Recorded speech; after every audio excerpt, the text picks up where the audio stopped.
नमस्कार, बुलेटिन में आपका स्वागत है। आपके साथ मैं हूं जीनत सिद्दीकी। शुरुआत करेंगे खबरों की। बड़ी खबर लखनऊ से आ रही है। बीजेपी के पिछड़े वर्ग सम्मेलन में सीएम योगी शामिल हुए। इस मौके पर सीएम योगी ने विपक्ष पर निशाना साधते हुए कहा, पिछली सरकारों ने सिर्फ परिवारों के लिए काम किया। सीएम योगी ने अखिलेश यादव पर भी निशाना साधते हुए कहा कि जो 12 बजे सोकर उठेगा उससे क्या उम्मीद करेंगे। पिछली सरकार में अराजकता का माहौल था।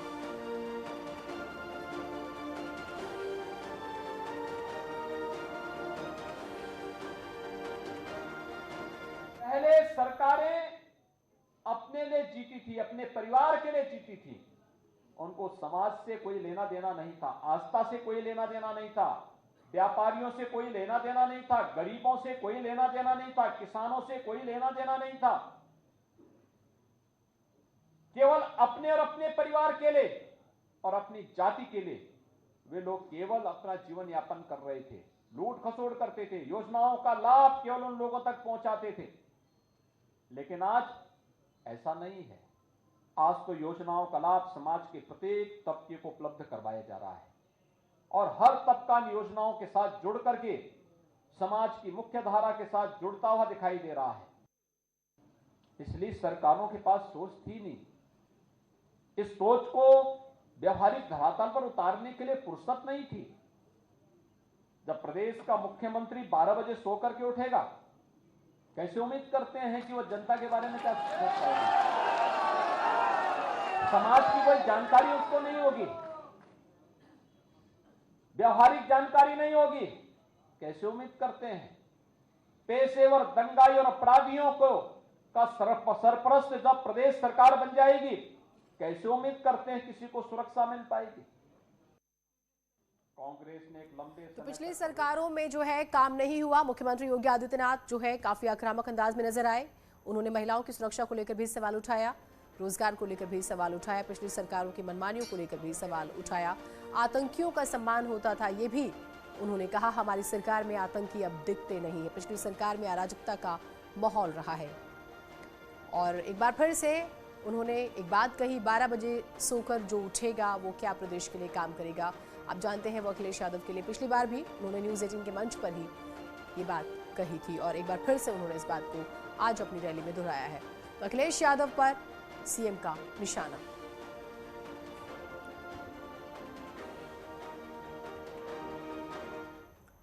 उधर आजमगढ़ में समाजवादी पार्टी के अध्यक्ष अखिलेश यादव ने सरकार पर जमकर निशाना साधा।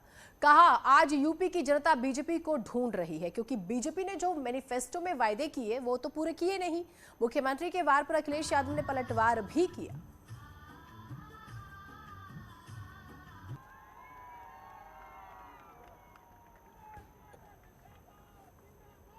तो अखिलेश यादव भी पलटवार करते नजर आए। वो कहने लगे मुख्यमंत्री को लैपटॉप चलाना नहीं आता, इस तरह की भी बातें उन्होंने कही। यूपी में नाम बदलने वाली सरकार है जो सिर्फ नाम बदलना जानती है, काम नहीं करती है। जब भी सवाल पूछो तो फिर नाम बदल देती है। इस बार बीजेपी को जनता हराएगी, अखिलेश यादव ये बात कहते नजर आए। और अब राष्ट्रीय मुद्दे खासतौर से देखिए, पेट्रोल डीजल की बात करते हैं, किसानों की बात करते हैं, शोषितों वंचितों की बात करते हैं, दलितों की बात करते हैं, अल्पसंख्यकों की बात कर सरकार को घेरते हैं।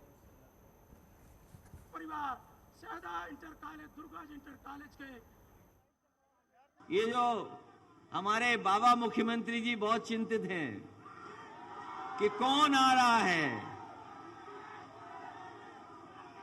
ये जो हमारे बाबा मुख्यमंत्री जी बहुत सोच विचार में पड़ गए हैं। हमें नहीं बताना है, हमें नहीं बताना कौन आ रहा है, लेकिन समाजवादी लैपटॉप खोलेंगे हमारे बाबा मुख्यमंत्री जी तो उन्हें दिखाई दे जाएगा कि कौन आ रहा है। और वो लैपटॉप नहीं खोलेंगे, वो लैपटॉप नहीं चलाएंगे,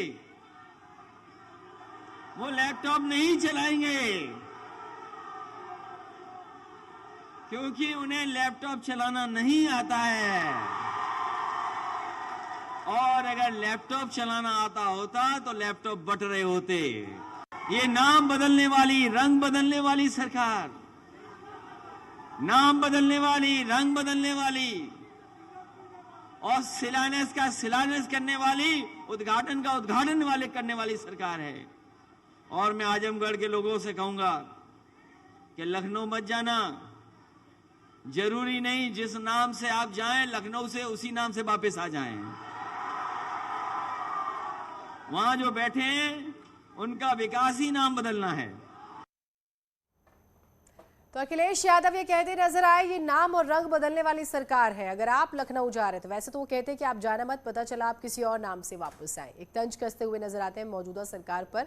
अखिलेश यादव ने लैपटॉप बांटे। लैपटॉप उनका फॉर्मूला रहा है जिसको लेकर वो एक बार फिर से आ रहे हैं और उनका कहना है कि अगर मौजूदा मुख्यमंत्री को लैपटॉप चलाना आता तो वो भी पहले बांट चुके होते, लेकिन उन्होंने ऐसा नहीं किया। तो सियासी माहौल कुल मिलाकर गर्म है। इसी बीच एक बड़ी खबर आ रही है। सीएम योगी ने एक बेहद ही महत्वपूर्ण बैठक बुलाई है जिसमें डीजल और पेट्रोल पर लगने वाले वैट को लेकर बैठक होगी। शाम 5:30 बजे ये बैठक सीएम आवास पर होनी है। डीजल पेट्रोल की कीमतों पर बैठक में चर्चा होनी है। कीमतों पर राहत दे सकती है सरकार, ये भी खबरें आ रही है। तो बेहद ही महत्वपूर्ण बैठक आज 5:30 बजे सीएम आवास पर होने वाली है। और पेट्रोल डीजल यानी कि सीधा सीधा महंगाई का मुद्दा जिसको लेकर आज बात हो सकती है और संभावना कि शायद पेट्रोल डीजल के दाम कम हो जाए। पेट्रोल डीजल का मुद्दा लगातार सुर्खियों में बना हुआ है। अनामिका हमारे साथ जुड़ी हुई है। अनामिका, पेट्रोल डीजल का मुद्दा हम देख रहे हैं न सिर्फ उत्तर प्रदेश, देश भर में चर्चा का विषय, और शायद इस चीज को प्रदेश सरकार समझ गई क्योंकि सीधा महंगाई की बात हो रही है और जनता अमूमन इस पर जवाब देती है। देखिए जीनत, शायद यही वजह है कि सरकार ये समझ रही है कि महंगाई बहुत ज्यादा प्रभावित कर रही है लोगों को, और 2 महीने के बाद जब चुनाव होने वाले हैं तो वहां पर महंगाई बड़ा मुद्दा हो सकता है। लिहाजा यूपी सरकार की ओर से ये प्रयास किया जा रहा है कि सरकार इस बात पर मंथन करे कि क्या थोड़ी राहत यूपी सरकार की ओर से अपने टैक्सेस में कटौती करके दी जा सकती है, और अगर ऐसा करना होगा तो वित्त विभाग इसके लिए कितना तैयार है।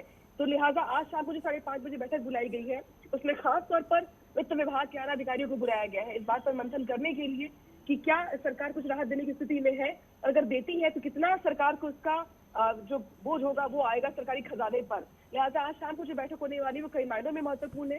इस बैठक के बाद ही ये बात सामने आ पाएगी क्या सरकार ने वाकई में राहत दी है या फिर फिलहाल जनता को इसी रेट के साथ, इसी महंगाई के साथ आगे चलना पड़ेगा। ठीक, बहुत शुक्रिया आपका तमाम जानकारियों के लिए। राहत मिलेगी या नहीं मिलेगी थोड़ा इंतजार करना होगा, तस्वीर साफ हो जाएगी।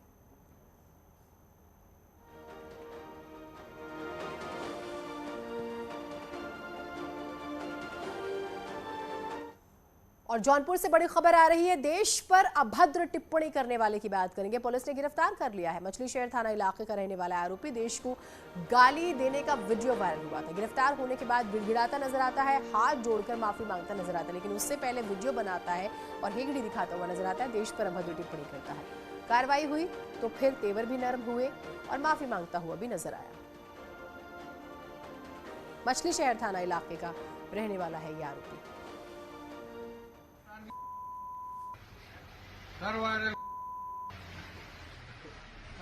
वीडियो हिंदुस्तान की सर वायरल वीडियो हिंदुस्तान के लिए अनजाने में कल हमसे अपशब्द का उपयोग हो गया, जिसके लिए पूरे देशवासियों से हम क्षमा मांगते हैं।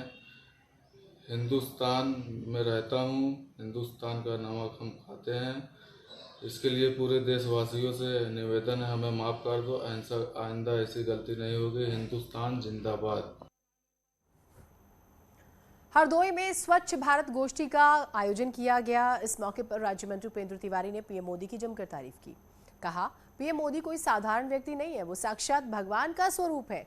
प्रधानमंत्री नहीं, वो प्रधान सेवक के रूप में हमारे आपके बीच में काम करने के लिए आए हैं। ऐसा महापुरुष इस धरती पर एक बार ही आता है।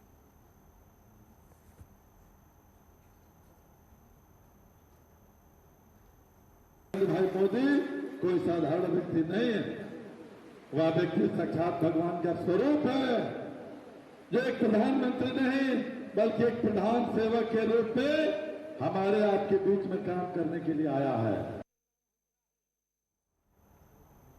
कानपुर की बात करेंगे। साढ़ थाना क्षेत्र में ससुर अपनी बहू के साथ मारपीट करता हुआ नजर आता है। उसके बाद पीड़िता ने पुलिस से इसकी शिकायत भी की है। पुलिस ने महिला को प्राथमिक इलाज के लिए CHC में भेजा है। आरोप के मुताबिक जनरेटर इंजन बेचने का विरोध करने पर ससुराल वालों ने उसके साथ मारपीट की, बदसलूकी की।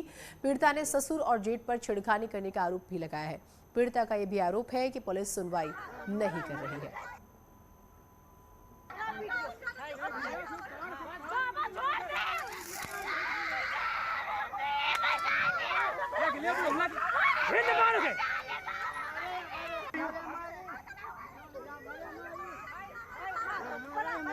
तो ससुर पर जेठ पर आरोप है कि उन्होंने अपनी बहू को बुरी तरह से पीटा। बहू ने इस बारे में शिकायत भी दर्ज कराई है। वो घर का कुछ सामान बेच रहे थे जिसको लेकर उसने रोका। हालांकि पहले भी मारपीट की गई है। इस तरह की भी बातें सामने आई, इस तरह के आरोप लगाए गए हैं। और आरोप तो ये भी है कि पुलिस इस पूरे मामले पर कार्रवाई नहीं कर रही। और आप तस्वीरों में देख सकते हैं ससुर किस तरह से बहू को पीटता हुआ नजर आ रहा है। देखिए किस तरह से महिला, देखिए छीना झपटी मारपीट होती है और कैसे लड़ाई होती हुई नजर आ रही है। कुशीनगर में रफ्तार का कहर देखने को मिला। जीप और ट्रक की आमने सामने की टक्कर हो गई जिसमें 2 लोगों की मौत हो गई, 5 लोग घायल हैं। टक्कर से जीप के परखच्चे उड़ गए। घायलों को अस्पताल में भर्ती कराया गया। तमकुही से बिहार जा रही थी ये जीप। तरियासुजान थाने के नतवा बाजार की ये घटना है। तो इस वक्त की एक और बड़ी खबर आपको बता रहे हैं हम। कुशीनगर से आ रही है जीप और ट्रक की आमने सामने की टक्कर। आप तस्वीर देखकर अंदाजा लगा सकते हैं टक्कर कितनी जोरदार थी। कोरोना वायरस की तीसरी लहर को रोकने के लिए देश में बड़े स्तर पर टीकाकरण अभियान चलाया जा रहा है। लेकिन महाराष्ट्र के अहमदनगर में अब कुछ जगहों पर महिलाएं टीका नहीं ले पा रही थी, जिसे देखते हुए स्वास्थ्य मंत्रालय ने वहां एक नई पहल शुरू की है, जिसकी कामयाबी का मतलब है 100% वैक्सीनेशन की गारंटी।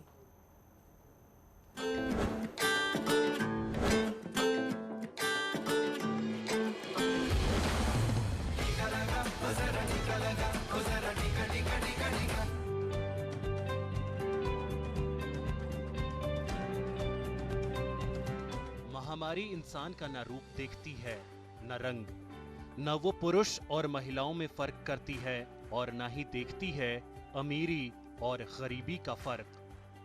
ये बात अब लोगों को अच्छे से समझ आ गई है।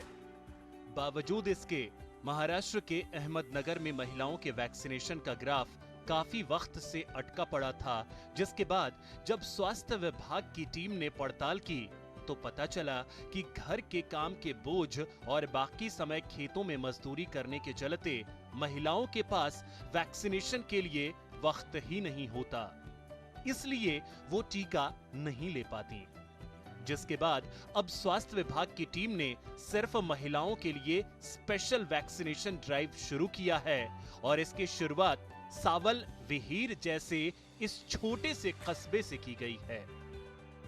यहाँ पे आज तक 14,000 वैक्सीनेशन हुए हैं। हाँ, उसमें हम लोग ने स्पेशल ड्राइव लेके जो महिलाएं वंचित रहती थी उनके लिए स्पेशल ड्राइव लेके हम लोग ने यहाँ पे, मैं और मेरा स्टाफ जो कि यहाँ पे वैक्सीनेशन करते हैं। दरअसल महाराष्ट्र के इस इलाके में महिलाएं घर के साथ साथ बाहर की भी जिम्मेदारी उठाती हैं, जिसके चलते एक तो उन्हें टीका लेने के लिए वक्त नहीं मिलता और दूसरी तरफ खेतों में मजदूरी के पैसे कटने के डर से वो छुट्टी नहीं लेती। उस पर रही सही कसर वैक्सीन के बारे में फैली अफवाहों के डर से है। लेकिन जब सावल विहीर स्वास्थ्य केंद्र के प्रमुख डॉक्टर श्रीधर गागरे ने इन महिलाओं का वैक्सीनेशन करने का बीड़ा उठाया तो अब धीरे धीरे महिलाओं के दिल से डर भी निकल रहा है और अब महिलाएं टीका लेने के लिए आगे भी आ रही हैं। वैक्सीन लेने से डर लगता था, लेकिन मेरे परिवार की जिम्मेदारी मेरे ऊपर थी, इसलिए मैंने वैक्सीन ली। इसमें डरने की कोई बात नहीं। सभी मजदूर महिलाएं, जो किसान महिलाएं हैं, देहाती महिलाएं, इनको इकट्ठा करते हुए उनका वैक्सीनेशन कराता है। हालांकि महिलाएं वैक्सीनेशन से डरती है, लेकिन यहाँ के कर्मचारी डॉक्टर उनको वैक्सीनेशन कराने के लिए प्रोत्साहित करते हैं, जो कि अपने आप में एक बड़ी बात है। सुनील दबंगे, न्यूज़ 18, अहमदनगर।